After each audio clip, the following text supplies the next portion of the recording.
અલે આ શું કરો છો? ગભરાઈ નો કે મન તો યાર. કઈ નહીં, આપણે રાત્રે પેલું કોકટેલ પિક્ચર નતું જોયું? હા. એમાં શાહિદ કપૂર તો જુઓ શું બોડી બનાવ્યું છે.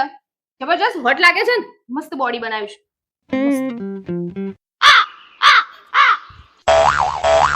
કાશ મારું પેટ જો આવું હોત કેવું મસ્ત લાગત.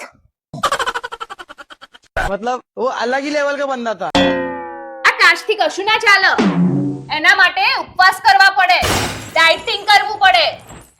દિવસમાં 4 વાર તો ઠૂસો છો.